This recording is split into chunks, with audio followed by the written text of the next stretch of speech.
آج ہم آپ کو اسلام کی دو ایسی مہان ہستیوں کا ایک خوبصورت واقعہ سنانے جا رہے ہیں جن سے نبی کریم بے پناہ محبت کرتے تھے۔ یہ تھے حضرت حسن اور حضرت حسین جو نبی کے نواسے تھے۔ جب حضرت فاطمہ اور حضرت علی کے گھر پہلے بیٹے کا جنم ہوا تو پورے گھر میں خوشی کی لہر دوڑ گئی۔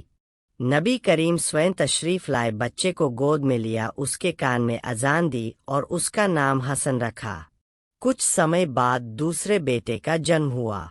نبی نے اسے بھی پیار سے گود میں لیا اور اس کا نام حسین رکھا۔ دونوں بچوں سے نبی کی محبت اتنی زیادہ تھی کہ جب وہ مسجد میں نماز پڑھاتے تو کبھی کبھی حسن اور حسین ان کی پیٹھ پر چڑھ جاتے۔ نبی انہیں ہٹاتے نہیں تھے بلکہ سجدہ لمبا کر دیتے تھے تاکہ بچے آرام سے کھیل لیں۔ ایک بار صحابہ نے پوچھا، یا رسول اللہ، آپ نے سجدہ اتنا لمبا کیوں کیا؟ آپ نے فرمایا کہ میرے نواسے میری پیٹھ پر سوار تھے اور میں نہیں چاہتا تھا کہ انہیں جلدی اتاروں۔ یہ سن کر صحابہ کی آنکھیں نم ہو گئیں۔ حسن اور حسین بچپن سے ہی بے حد شریف، نیک اور دیالو تھے۔ انہوں نے اپنے نانا کی ہر بات کو دھیان سے سیکھا۔ وہ غریبوں کی مدد کرتے، بھوکوں کو کھانا کھلاتے اور ہمیشہ سچ بولتے تھے۔ ایک دن دونوں بھائی کہیں جا رہے تھے۔ راستے میں انہوں نے ایک بزرگ ویکتی کو وضو کرتے دیکھا۔ وہ وضو صحیح طریقے سے نہیں کر رہے تھے۔ دونوں چاہتے تھے کہ انہیں صحیح طریقہ بتا دے، لیکن اس طرح کی بزرگ کو برا بھی نہ لگے۔ دونوں نے ایک ترکیب سوچی۔ وہ بزرگ کے پاس گئے اور کہا، چاچا جان، ہمارے بیچ یہ فیصلہ کر دیجئے کہ ہم دونوں میں سے کس کا وضو بہتر ہے۔ پھر دونوں نے باری باری سے صحیح طریقے سے وضو کیا۔ بزرگ نے دیکھا تو ترنت سمجھ گئے کہ اصل میں انہیں سکھایا جا رہا ہے۔ انہوں نے کہا، بیٹو، تم دونوں کا وضو صحیح ہے، غلطی تو مجھ سے ہو رہی تھی۔ دونوں بھائیوں کا یہ ادب اور حکمت لوگوں کے لیے مثال بن گیا۔ سمے گزرتا گیا، دونوں بڑے ہوئے اور پورے مسلم سماج میں اپنی نیک نیتی، علم اور انصاف کی وجہ سے مشہور ہو گئے۔ حضرت حسن کا سوبھاؤ بہت نرم تھا۔ وہ ہمیشہ مسلمانوں کے بیچ امن اور ایکتا چاہتے تھے۔ جب مسلمانوں میں مت بھید بڑھنے لگے تو انہوں نے اپنی ویکتیگت اچھا سے اوپر اٹھ کر امت کی بھلائی کو پراتھمکتا دی۔ ان کا مقصد صرف یہ تھا کہ مسلمان آپس میں لڑائی جھگڑے سے بچ جائے۔ دوسری اور حضرت حسین ستیہ اور نیائے کے پرتیک تھے۔ وہ کسی بھی حالت میں غلط بات کا سمرتھن نہیں کرتے تھے۔ ان کے لیے سچ اور انصاف سب سے بڑی چیز تھی۔ لوگ آج بھی حضرت حسن کو ان کی صلح، صبر اور نرمی کے لیے یاد کرتے ہیں،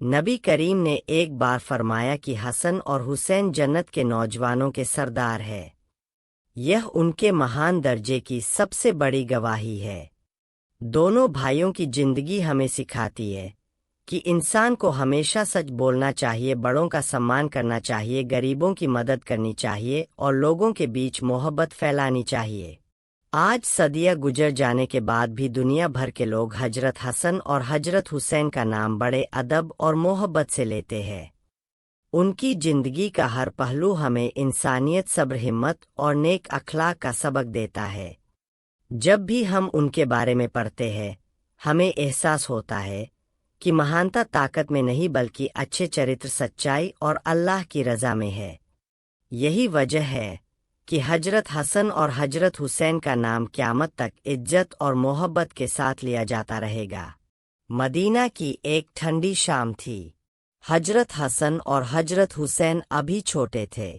ایک بار دونوں بیمار پڑ گئے۔ ان کی بیماری کی وجہ سے حضرت علی اور حضرت فاطمہ بہت پریشان ہوئے۔ انہوں نے اللہ سے دعا کی کہ اگر بچے شفا پا جائے تو وہ 3 دن کے روزے رکھیں گے۔ اللہ کے کرم سے دونوں بچے ٹھیک ہو گئے۔ پھر حضرت علی، حضرت فاطمہ، حضرت حسن اور حضرت حسین سب نے نظر کے 3 روزے رکھنے شروع کیے۔ پہلے روزے کے دن گھر میں افطار کے لیے بہت تھوڑا کھانا تھا۔ پورے دن کی بھوک اور پیاس کے بعد سب لوگ افطار کا انتظار کر رہے تھے۔ جیسے ہی افطار کا سمے ہوا، دروازے پر دستک ہوئی۔